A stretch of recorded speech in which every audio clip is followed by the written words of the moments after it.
Hello and welcome to online Taiyari. आज हम discuss करेंगे दिसंबर फर्स्ट वीक के करंट अफेयर्स को। तो चलिए आज की क्लास शुरू करते हैं। आज का सबसे पहला क्वेश्चन हमारा कि वर्ल्ड एड्स डे ये किस दिन मनाया जाता है। तो वर्ल्ड एड्स डे ये हर एक साल 1 दिसंबर को मनाया जाता है और इस बार वर्ल्ड एड्स डे का थीम क्या था? Global solidarity shared responsibility. Global solidarity shared responsibility. अगर अभी हम प्रेजेंट टाइम में बात करें कि एड्स से जो है कितने लोग अफेक्टेड हैं और एड्स से अभी तक कितने लोगों की जान जा चुकी है, तो अभी प्रेजेंट टाइम में जो फिगर जो है वो बताया जा रहा है कि 38 मिलियन लोग यानी कि 3 करोड़ 80 लाख लोग जो हैं वो HIV से अफेक्टेड हैं, HIV के साथ जी रहे हैं। वहीं पे उसमें से 25.4 मिलियन लोग जो हैं उन्हें एंटी रेट्रोवायरल थेरेपी दी जा रही है एड्स को ठीक करने के लिए। और वहीं पे अगर हम बात करें 2019 के हिसाब से, तो 2019 में ये बताया गया कि करीब 17 लाख लोग जो हैं वो न्यूली इफेक्टेड हुए हैं HIV वायरस से। और जो 2019 में एड्स से जो है HIV वायरस से जो है लगभग 6,90,000 लोगों की जान गई है। एड्स जो है ये वायरस के कारण होता है और एड्स का जो फुल फॉर्म है ये क्या है? Acquired immune deficiency syndrome. Acquired immune deficiency syndrome. और एड्स के लिए जो टेस्ट किया जाता है उस टेस्ट के मेथड का क्या नाम है? एलिजा मेथड से इसका टेस्ट किया जाता है। ये भी फैक्ट से क्वेश्चन पूछाता है कि किस मेथड से एड्स का टेस्ट किया जाता है। एलिजा बेस्ड मेथड से। जैसे कि कोविड-19 के लिए सबसे जो फेमस जो टेस्ट है और सबसे जो एक्यूरेट जो टेस्ट बनाता है वो कौन सा? RT-PCR। सो ये आप ध्यान में रखिएगा। उसी तरह से एड्स के लिए एलिजा मेथड है। फिर नेक्स्ट क्वेश्चन है कि किस पुलिस स्टेशन को देश का सबसे अच्छा प्रदर्शन करने वाला पुलिस स्टेशन चुना गया है? तो ये हर एक साल जो है होम अफेयर्स मिनिस्ट्री के द्वारा जो है 10 बेस्ट पुलिस स्टेशन का नाम दिया जाता है और इसमें जो सबसे बेस्ट पुलिस स्टेशन का नाम आया है इस पुलिस स्टेशन का नाम है नोंगपोक सिकमाई। नोंगपोक सिकमाई ये कहाँ के पुलिस स्टेशन है? ये मणिपुर के थौबाल डिस्ट्रिक्ट में सिचुएटेड है ये पुलिस स्टेशन और इसे फर्स्ट रैंक दिया गया है 16,671 पुलिस स्टेशन में से। वहीं पे अगर हम बात करें कि दूसरे रैंक पे कौन सा पुलिस स्टेशन है, तो दूसरे रैंक पे पुलिस स्टेशन आप देख सकते हैं तमिलनाडु स्टेट के सलेम सिटी में, जो सलेम सिटी डिस्ट्रिक्ट है उसके पुलिस स्टेशन का नाम है AWPS सुरमंगलम। तो इसको सेकंड रैंक दिया गया है। वहीं पे तीसरा पुलिस स्टेशन खारसांग जो कि अरुणाचल प्रदेश चांगलांग डिस्ट्रिक्ट में है, इसको तीसरा रैंक दिया गया है। तो आप यहाँ पे देख सकते हैं जो टॉप 5 या फिर टॉप 10 में अगर बात करें तो इसमें से टॉप 10 में 2 पुलिस स्टेशन जो है ये नॉर्थ ईस्ट स्टेट से बिलोंग करता है। 16,671 पुलिस स्टेशनों में से यहाँ पे इसमें रैंक जो किया जाता है कि उस जो पुलिस स्टेशन का जो एरिया है वहाँ पे क्राइम रेट किस तरह का है, यानी कि कम है तो अच्छा है। पुलिस स्टेशन में ही उनके परेशानी का निपटारा हो जा रहा है, FIR कम लॉन्च हो रहा है, तो फिर उसे अच्छे कैटेगरी में रखा जाता है। तो जो टॉप 2 जो है ये ध्यान में रखिए, Manipur Thoubal district Nongpok Sekmai police station और AWPS सुरमंगलम पुलिस स्टेशन जो कि तमिलनाडु स्टेट में है। फिर नेक्स्ट क्वेश्चन है कि अंतर्राष्ट्रीय sand art festival, international sand art festival 2020 किस राज्य में आयोजित किया गया? तो ओडिशा में किया गया 9th international art festival sand art festival और 31st कोणार्क डांस फेस्टिवल, दोनों एक ही साथ 1 दिसंबर से 5 दिसंबर तक चला और इसका आयोजन कहाँ पे किया गया? ओडिशा में किया गया। सो इसका आंसर क्या होगा? Option number B, Odisha. फिर नेक्स्ट क्वेश्चन है कि international day for the abolition of slavery, यानी कि स्लेवरी जो कि दास्ता है, गुलामता को ख़त्म करने के लिए एक इंटरनेशनल डे मनाया जाता है। तो ये किस दिन मनाया जाता है? ये 2 दिसंबर को मनाया जाता है। किसके द्वारा? तो UN के द्वारा। दैट्स वाई ये डे भी इम्पॉर्टेंट है। और जो स्लेवरी जो है, जो दास्ता जो है यानी कि गुलाम बनाकर किसी को रखा जाना, तो उसे हम कहते हैं और इसको ख़त्म करने के लिए एक इंटरनेशनल डे मनाया जाता है 2 दिसंबर को। और अब इसे हम स्लेव लेबर को हम बाउंडेड लेबर के नाम से भी जानते हैं। इंटरनेशनल लेबर ऑर्गेनाइजेशन, अच्छा चलिए, इंटरनेशनल लेबर ऑर्गेनाइजेशन का हेडक्वार्टर कहाँ पे है? ये बहुत ही आसान सा क्वेश्चन है और बहुत बार एग्जाम में पूछा जाने वाला क्वेश्चन है। इंटरनेशनल लेबर ऑर्गेनाइजेशन का हेडक्वार्टर कहाँ पे है? आप मुझे कमेंट बॉक्स में कमेंट करके बताइए। तो इंटरनेशनल लेबर ऑर्गेनाइजेशन के अनुसार दुनिया में 40 मिलियन यानी कि 4 करोड़ से ज़्यादा लोग मॉडर्न स्लेवरी के विक्टिम्स हैं, इसके शिकार हैं। यानी बहुत सारे जो अरब कंट्री हैं, गल्फ़ कंट्री हैं, वहाँ पे मॉडर्न स्लेवरी देखी जाती है। ये ILO के द्वारा, UN के द्वारा कहा गया है। जैसे कि आपने देखा होगा कि बहुत सारे लोग गल्फ़ कंट्री में जाते हैं, यहाँ से उन्हें फ़्लाइट से ले जाया जाता है, बट वहाँ उनके साथ जैसा ट्रीट किया जाता है, जैसे उनके साथ काम करवाया जाता है, वो एक स्लेव के तरह ही होता है। तो उसे ही हम अब कह सकते हैं बाउंडेड लेबर या फिर modern slave labour. So basically आप ये ध्यान में रखिएगा। फिर नेक्स्ट क्वेश्चन है कि ग्लोबल टीचर अवार्ड जीतने वाले पहले भारतीय कौन बने। तो ग्लोबल टीचर अवार्ड जीतने वाले पहले भारतीय हैं, तो ये सुपर इंपॉर्टेंट ऐसे ही क्वेश्चन हो जाता है। तो इनका नाम है रणजीत सिंह दिसाले और विनीता गर सुवाजीत पाइने जो है ये भी फाइनलिस्ट में थे, बट ग्लोबल टीचर अवार्ड जीतने वाले ये पहले भारतीय बन गए हैं, रणजीत सिंह दिसाले। और ये महाराष्ट्र के गवर्नमेंट स्कूल के टीचर हैं और ये 2 वजहों से न्यूज़ में है। एक तो ये पहले भारतीय हैं, फर्स्ट इंडियन है जिन्होंने ये अवार्ड जीता है, ग्लोबल टीचर अवार्ड। और इस अवार्ड में जो है $1 मिलियन की राशि दी जाती है। यानी कि अगर बात करें अभी प्रेजेंट टाइम के हिसाब से तो 7 करोड़ 38 लाख के करीब है, 37-38 लाख के करीब इसका पैसा है। और सेकेंड दूसरा कारण कौन सा है जिसकी वजह से ये न्यूज़ में है, तो इसका 50% जो शेयर है यानी कि 3 करोड़ 68 लाख के जो करीब है, यानी कि $5 लाख जो है वो बाकी बचे जो 9 फाइनलिस्ट है ये इनको प्रोवाइड करेंगे। यानी कि ये 50% जो पैसा यानी कि $5 लाख जो है ये खुद रखेंगे और $5 लाख जो है ये 9 जो और फाइनलिस्ट है तो उनको ये प्रोवाइड करेंगे। उनके रणजीत सिंह दिसाले के द्वारा ये कहा गया कि उनके द्वारा भी ऐसा नहीं है कि उनके द्वारा अच्छा काम नहीं किया गया, उन्होंने भी बहुत एफर्ट किया। इसलिए इस वजह से ये रणजीत सिंह दिसाले न्यूज़ में है। बेसिकली अब हम अपने नेक्स्ट क्वेश्चन की तरफ बढ़ते हैं और नेक्स्ट क्वेश्चन है हमारा कि who became the Times 2020 kid of the year. ये Times 2020 kid of the year जो है ये पहली बार टाइम्स मैगजीन के द्वारा लाया गया है, जो अभी तक किड ऑफ द ईयर नहीं लाया गया था। इससे पिछले ईयर आपको ध्यान में होगा कि ग्रेटा थुनबर्ग जो ये पहली सबसे छोटी लड़की बनी थी जिनको कि टाइम्स मैगजीन के कवर पर जगह दी गई थी, बट टाइम्स मैगजीन ने इसी साल 2020 में ही किड ऑफ द ईयर की भी घोषणा की है। और ये किसे दिया गया है, तो यहाँ पे आप देख ही सकते हैं गीतांजलि राव, ये 15 साल की हैं, गीतांजलि राव को दिया गया है। और अब हर एक साल times kid of the year एक मैगजीन आएगी और उसमें 8 से 16 साल के बच्चों या फिर बच्चियों की तस्वीर रहेगी, कवर पेज पर उनका पिक रहेगा और इन्होंने क्या जो सराहनीय काम किया उसके बारे में डिटेल रहेगा। ये एक साइंटिस्ट और एक इन्वेंटर हैं। इनके बारे में भी हम डिस्कस कर लेते हैं। ये भारतीय मूल की अमेरिकी युवा साइंटिस्ट और इन्वेंटर गीतांजलि राव हैं। इनका नाम गीतांजलि राव, ये 15 साल की हैं जिन्हें कि टाइम मैगजीन द्वारा पहले kid of the year award के लिए चुना गया है। और पहली बार टाइम मैगजीन ने किड ऑफ द ईयर का पुरस्कार दिया है और ये किसे दिया गया है, गीतांजलि राव को। और इन्हें ये अवार्ड क्यों दिया गया है, इन्होंने कंटामिनेटेड ड्रिंकिंग वाटर जो है उससे जो स्वच्छ पानी जिससे मिले उसके बारे में, और ओपियोड एडिक्शन जो पेन रिलीफ के लिए जो एडिक्शन जो रिलीफ होती है, पेन रिलीफ के लिए जो दवा होती है, ओपियोड एडिक्शन और साइबर बुलिंग के मुद्दे पर काम किया। बेसिकली इसलिए इन्हें times kid of the year का अवार्ड दिया गया, इन्हें time 2020 kid of the year के लिए चुना गया। फिर नेक्स्ट क्वेश्चन है कि international day of person with डिसएबिलिटीज is observed on. यानी कि जो पर्सन जो डिसेबल है यानी कि विकलांग की स्थिति में दिव्यांग है उनके लिए एक इंटरनेशनल डे मनाया जाता है। यानी उनके राइट के लिए उनके क्या अधिकार हैं, उन्हें क्या अछूता तो नहीं माना जा रहा है समाज में किसी देश में, तो उनके लिए एक इंटरनेशनल डे मनाया जाता है। ये कब मनाया जाता है, ये हर एक साल 3 दिसंबर को मनाया जाता है, international day of person with disabilities. और इस बार इसका थीम जो है ये बहुत ही बड़ा है, बट ये पूछा नहीं जाएगा इतना बड़ा theme, building back better towards an inclusive accessible and sustainable post कोविड-19 world by for with person with disabilities. ये आप ध्यान में रखिएगा, ये डे किस दिन मनाया जाता है ये बस के लिए आप ध्यान में रखिए। फिर नेक्स्ट क्वेश्चन है कि who is the author of the book 40 years with Abdul Kalam untold stories. तो 40 years with Abdul Kalam untold stories, इस पुस्तक के लेखक कौन है। ये पुस्तक लिखी गई है डॉक्टर ए शिवाथानु पिल्लई के द्वारा, डॉक्टर ए शिवाथानु पिल्लई के द्वारा। इन्होंने विक्रम साराभाई और DRDO और ब्रह्मोस के कार्य में जो है डॉक्टर APJ अब्दुल कलाम के साथ काम किया था, डॉक्टर ए शिवाथानु पिल्लई ने।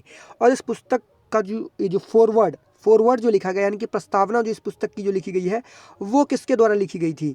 प्रणब मुखर्जी के द्वारा, प्रणब मुखर्जी के द्वारा लिखी गई थी। और इस पुस्तक को रिलीज किसके द्वारा किया गया रिसेंटली?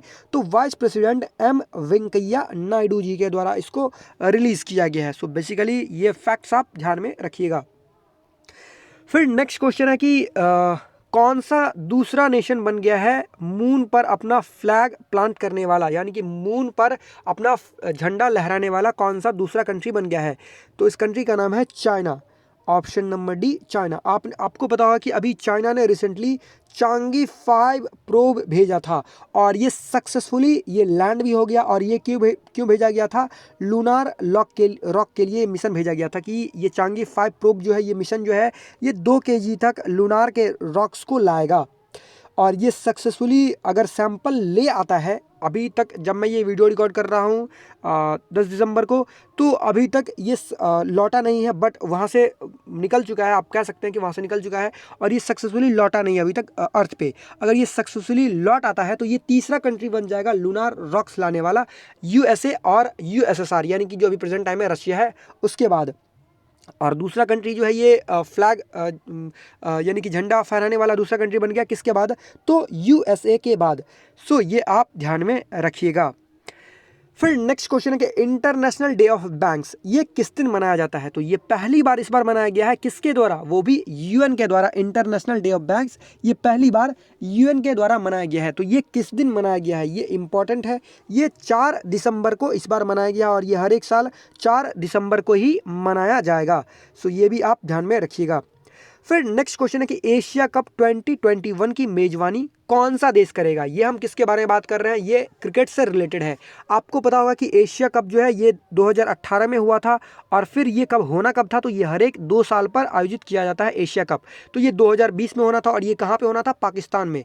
और ये 2020 में पाकिस्तान में नहीं हुआ, क्यों? या फिर किसी भी कंट्री में नहीं होता, क्यों? तो कोविड-19 की वजह से। तो ये 2021 में होगा और 2021 में जो है ये किस कंट्री में होगा? तो ये श्रीलंका में होगा। वहीं पे 2021 के बाद कब होना चाहिए था? 2023 में, बट 2020 वाला पोस्टपोन होकर 2021 में चला गया। तो 2022 में जो होना था वो 2022 में ही होगा। और कहाँ पे? तो 2022 में पाकिस्तान में। फिर रेगुलर बेसिस पे 2024 में इसका आयोजन किया जाएगा। सो बेसिकली आप ये ध्यान में रखिएगा, 2021 में श्रीलंका में और 2022 में पाकिस्तान में। फिर नेक्स्ट क्वेश्चन है कि किस कंपनी ने 2020 के लिए फॉर्च्यून इंडिया 500 भारतीय कंपनियों की सूची में शीर्ष स्थान प्राप्त किया है? तो लगातार दूसरे साल फॉर्च्यून इंडिया 500 इंडियन कंपनीज के लिस्ट में टॉप किया है इस कंपनी ने। इस कंपनी का नाम है Reliance Industries. Reliance Industries Mukesh led की कंपनी रिलायंस इंडस्ट्रीज़। और दूसरे नंबर पे रही OICL Indian Oil Corporation Limited. तीसरे नंबर पे ONGC और चौथे नंबर पे State Bank of India. So इन सारे फैक्ट्स को आप ध्यान में रखिएगा। फिर नेक्स्ट क्वेश्चन है कि international volunteer day. International volunteer day ये किस दिन मनाया जाता है? ये हर एक साल 5 दिसंबर को मनाया जाता है। जो वॉलंटियरों की जो आवश्यकता है और जो इनके द्वारा जो कार्य किया जाता है वो बहुत ही सराहनीय है। तो इन्हीं के कार्य को अप्रिशिएट करने के लिए एक इंटरनेशनल वॉलंटियर डे मनाया जाता है 5 दिसंबर को हर एक साल। और इस बार इसका थीम क्या था? Together we can through volunteering. Together we can through volunteering. फिर नेक्स्ट क्वेश्चन है कि हाल ही में किस कंपनी के मालिक महाशय धर्मपाल गुलाटी, वैसे इन्हें किस नाम से जाना था? धर्मपाल गुलाटी के नाम से, और इन्हें महाशय करके भी पुकारा जाता है। महाशय धर्मपाल गुलाटी का निधन हो गया। तो इनके निधन के बारे में बहुत बार अफवाह उड़ चुकी है, बट इस बार जो है वो फेक न्यूज़ नहीं है। तो अभी रिसेंटली MDH के जो कंपनी के मालिक हुआ करते थे महाशय M धर्मपाल D गुलाटी जी, तो ये महाशय धर्मपाल गुलाटी जी का निधन हो गया, जिनको कि MDH के नाम से जाना जाता था। MDH के ये मालिक हुआ करते थे, जो कि एक मसाला ब्रांड कंपनी है। फिर नेक्स्ट क्वेश्चन है कि किस राज्य ने जाति आधारित नामों के साथ सभी आवासीय कॉलोनियों का नाम बदलने के प्रस्ताव को मंजूरी दे दी है? इस क्वेश्चन का ये मतलब हुआ कि अगर किसी एरिया में किसी कॉलोनी में अगर ब्राह्मण लोग रहते हैं तो वहाँ का उसी तरह का नाम होगा ब्राह्मण कॉलोनी, या फिर और भी कोई जाति या फिर कोई ट्राइब्स के लोग रहते हैं तो वो कॉलोनी जो है जाति आधारित, उस कॉलोनी का नाम जाति आधारित पर रखा जा सकता है। सो बेसिकली इसके लिए किस स्टेट के द्वारा मंजूरी दे दी गई है? तो अभी रिसेंटली महाराष्ट्र स्टेट के द्वारा इस प्रपोजल को क्लियर कर दिया गया, इस पर मंजूरी दे दी गई है। फिर नेक्स्ट क्वेश्चन है कि इंटरनेशनल सिविल एविएशन डे, अंतर्राष्ट्रीय नागरिक उड्डयन दिवस, ये किस दिन मनाया जाता है? तो ये हर एक साल 7 दिसंबर को मनाया जाता है। और इस बार इसका थीम क्या था? Advancing innovation for global aviation development, advancing innovation for global aviation development. So basically अब हम कुछ न्यूज़ है उसको डिस्कस करेंगे, और जितने सारी न्यूज़ है वो सुपर सुपर सुपर इंपॉर्टेंट है। तो पहला न्यूज़ है Lakshadweep first union territory to become 100% organic. ये हम बेसिकली बात कर रहे हैं ऑर्गेनिक फार्मिंग के बारे में। आपको पता होगा कि सिक्किम जो है ये वर्ल्ड का ही पहला स्टेट बना था, पहला ऐसा सिटी बना था, जगह बना था जहाँ पे 100% ऑर्गेनिक फार्मिंग की जाती है। और वो पहला कौन सा जगह था? सिक्किम। और आफ्टर सिक्किम लक्षद्वीप, हम अब इंडिया के कंटेक्स्ट में बात कर रहे हैं, after Sikkim Lakshadweep is the first union territory to become 100% organic as all farming is carried out without the use of synthetic fertilisers and pesticides. अब यहाँ पे आप देख सकते हैं, हम कुछ यूनियन टेरेटरी लक्षद्वीप के बारे में बात कर लेते हैं। India smallest union territory Lakshadweep is an archipelago. Archipelago हम कहते हैं क्या, किसको कहते हैं? आपको आइलैंड पता होगा, आपको कंट्री पता होगा, आपको कंटिनेंट पता होगा। आर्कीपेलगो अगर नहीं पता है तो यहाँ बता दे रहा हूँ। जैसे कोई आइलैंड है, जैसे कि अगर हम श्रीलंका के बारे में बात करें तो श्रीलंका एक आइलैंड कहेंगे, या फिर उसे आर्कीपेलगो, तो उसे हम आर्कीपेलगो नहीं, उसे हम आइलैंड कहेंगे, क्योंकि श्रीलंका इस तरह से है। और आर्कीपेलगो यानी कि छोटे छोटे आइलैंड जो होते हैं उसे हम कहते हैं, जैसे कि ये एक ही कंट्री है और इसके छोटे छोटे आइलैंड हैं, तो इसे हम कहेंगे आर्कीपेलगो। सो बेसिकली लक्षद्वीप एक आर्कीपेलगो है consisting of 36 island with an area of 32 square kilometre बस। It is an uni district union territory and comprises 12 atolls, 3 reefs, 5 submerged bank and 10 inhabited islands। तो बेसिकली यहाँ पे आप देख सकते हैं ये है लक्षद्वीप, और लक्षद्वीप की जो कैपिटल है वो क्या है? कावारती। तो बेसिकली यहाँ पे आप कोचीन से इसकी दूरी देख सकते हैं, कहाँ कैसे है, कितनी दूर है। और ये पहला यूनियन टेरेटरी बन गया, और साथ ही साथ सिक्किम के बाद दूसरा कंट्री का यूनियन टेरेटरी का है या फिर स्टेट का है, तो दूसरा बन गया ये लक्षद्वीप और पहला यूनियन टेरेटरी।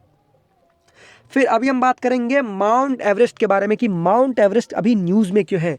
अभी रिसेंटली फॉरेन मिनिस्टर नेपाल के और चाइना ने ज्वाइंटली सर्टिफाई किया है कि जो माउंट एवरेस्ट की जो हाइट है वो 86 सेंटीमीटर हाई है। कब से? तो 1954 में जब इसे रिकॉग्नाइज किया गया था, किसके द्वारा? सर्वे ऑफ इंडिया के द्वारा। तो उससे 86 मीटर जो है सेंटीमीटर जो है वो ज़्यादा है, तो इसे रिकॉग्नाइज कर लिया गया इंडिया और चाइना, नेपाल और चाइना के द्वारा। इससे पहले जो है सर्वे ऑफ इंडिया ने 1954 में थियोडोलिटीज़ जो एक मेजरमेंट इंस्ट्रूमेंट हुआ करती थी और चेन के जरिए इसकी हाइट की मेजरमेंट की गई थी। आप समझ सकते हैं 1954 में, और उस समय भी जो इंडिया के द्वारा जो सर्वे ऑफ इंडिया के द्वारा जो हाइट की मेजरमेंट की गई थी वो एग्जैक्ट थी 8848 मीटर, और अभी भी ये कितनी बड़ी है? 86 मीटर। और उस समय जीपीएस की तो कोई बात ही नहीं है। बेसिकली जो सर्वे ऑफ इंडिया के द्वारा जो भी हाइट की जो मेजरमेंट की गई थी उसे भी पूरे वर्ल्ड वाइड माना गया था एक्सेप्ट चाइना के द्वारा। चाइना जो है अभी तक ये मान रहा था कि जो माउंट एवरेस्ट की जो हाइट है वो कितनी है? 8844 मीटर। और यूएस की एक टीम ने भी 1999 में इसकी एलिवेशन की थी और इसकी हाइट बताई थी 8850 मीटर। फिर एवरेस्ट जो है ये और किस नाम से जाना जाता है? तो ये सागर मठ के नाम से जाना जाता है। कहाँ पे? नेपाल में। और माउंट कोमो लंगमा के नाम से जाना जाता है चाइना में। और ये मैंने आपको बताया कि ये अभी तक कोई भी ऐसा माउंटेन नहीं है जिसके बारे में ये इतना डिबेट का विषय रहा हो जितना कि माउंट एवरेस्ट रहा है, जिसे कि नेपाल में सागर मठ के नाम से जाना जाता है। क्योंकि इसके बारे में ये कहा था कि क्या इसे हम इसके रॉक हाइट को ही मेज़रमेंट करेंगे या फिर जो इस पर जो स्नो क्लैडिंग है उसकी भी मेज़रमेंट करेंगे, इसीलिए से ये डिबेट का विषय बना हुआ था। और यहाँ पे मैंने आपके लिए एक इमेज भी रखा दिया कि लगा रखा है कि एशिया का जो सबसे हाईएस्ट पीक है, जो ओशियाना का जो हाईएस्ट पीक है, जो अफ्रीका की जो हाईएस्ट पीक है वो कौन कौन सी है। तो यहाँ पे आप देख सकते हैं जो वर्ल्ड की जो सबसे हाईएस्ट पीक है वो टॉप 3 जो है वो इंडिया में ही है। पहली तो माउंट एवरेस्ट हो गई, फिर एक हो गई K2 जो कि पाकिस्तान ऑक्यूपाइड कश्मीर में है, जिसे हम गॉडविन ऑस्टिन के नाम से जानते हैं, और तीसरी जो है वो सिक्किम में है कंचनजंगा पर्वत के नाम से। बेसिकली आप देख सकते हैं कि साउथ अमेरिका की सबसे ऊंची पर्वत कौन सी है, नॉर्थ अमेरिका की सबसे ऊंची पर्वत कौन सी है, यहाँ पे आपके लिए मैंने इमेज भी लगा रखा है। फिर अब हम बात करेंगे क्वांटम सुपरमेसी के बारे में कि क्वांटम सुपरमेसी क्या है और ये अभी न्यूज़ में क्यों है। अभी रिसेंटली चाइनीज़ के जो साइंटिस्ट है उन्होंने क्लेम किया है कि उन्होंने एक क्वांटम कंप्यूटर बनाया है जो कि 100 ट्रिलियन टाइम्स, एक दुगुना या फिर 10 गुने की बात नहीं कर रहे हैं, 100 उसमें से भी trillion times, 100 trillion times faster है than the world's most advanced super computer Japan Fugaku.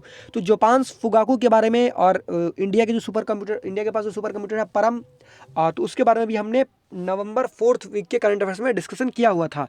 तो इससे ये 100 ट्रिलियन टाइम्स फास्टर है और 10 बिलियन टाइम्स फास्टर है गूगल्स के प्रोटोटाइप क्वांटम सुपर कंप्यूटर के बारे में, सुपर कंप्यूटर से। तो गूगल ने 2019 में ही अपने गूगल के प्रोटोटाइप क्वांटम सुपर कंप्यूटर को के बारे में बताया था और फिर भी इसके बावजूद भी ये बताया जा रहा है चाइनीज साइंटिस्ट के द्वारा कि ये गूगल का जो प्रोटोटाइप है उससे भी 10 बिलियन टाइम्स फास्टर है। अब ये क्वांटम सुपरमेसी क्या है, ये टर्म जो है ये प्रपोज किया था जॉन प्रस्किल के द्वारा 2012 में, जो कि है एक थियोरेटिकल फिजिक्स के professor California institute of technology में। It describes the point where quantum computers can do things that classical computer cannot, यानी कि जो कर सकते हैं क्वांटम कंप्यूटर वो क्लासिकल कंप्यूटर नहीं कर सकता है।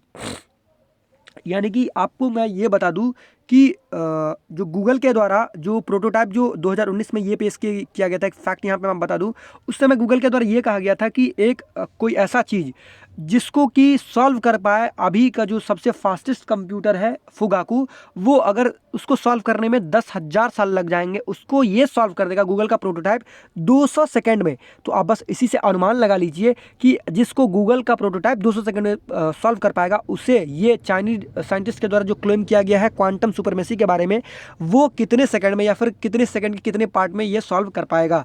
सो बेसिकली आप इसका अंदाज़ा लगा सकते हैं। अब हम बात करेंगे अपने नेक्स्ट न्यूज़ के बारे में और नेक्स्ट न्यूज़ है हमारा एलुरु मिस्ट्री डिजीज़ के बारे में। ये अभी न्यूज़ में क्यों है, क्योंकि अभी रिसेंटली जो कुछ एलुरु टाउन में जो है कुछ एलुरु टाउन जो ये कहाँ पे आंध्र प्रदेश में है, वहाँ के कुछ लोगों के ब्लड सैंपल में जो है लेड और निकेल की मात्रा पाई गई है। ये कब हुआ, जब 500 से ऊपर लोग जो है ये बीमार पड़ गए और लगातार उसी एरिया में बीमार पड़ते जा रहे थे, तब इनके ब्लड के सैंपल को लिया गया कि देखा गया कि क्या कोई नई बीमारी तो नहीं आई है। और तो उसमें ये पाया गया कि एम्स के टीम ने ब्लड टेस्ट कंडक्ट करवाया और उसमें ये पाया गया कि उनके ब्लड में जो है या तो ड्रिंकिंग वाटर के थ्रू या फिर मिल्क के थ्रू लेड और निकेल आया है। दैट्स वाई वो जो है वो बीमार पड़े हैं। Some of this people complaint of seizures, anxiety, vomiting and headache. और एपिलिप्सी के भी कुछ पेशेंट में सिम्टम दिखाई दे रहे हैं। और बेसिकली इसमें ये कहा गया है कि ये जो बीमारी जो है एलुरु डिजीज़ जो है, इसे एलुरु में पाया गया इसीलिए इसे एलुरु डिजीज़ कहा गया है। तो ये जो डिजीज़ है ये एक से दूसरे व्यक्ति में फैलने वाला नहीं है, तो कम से कम ये एक राहत की बात है। फिर नेक्स्ट न्यूज़ है Kolkata's Majerhat bridge named Jai Hind to mark Subhash Chandra Bose 125th birth anniversary. तो जो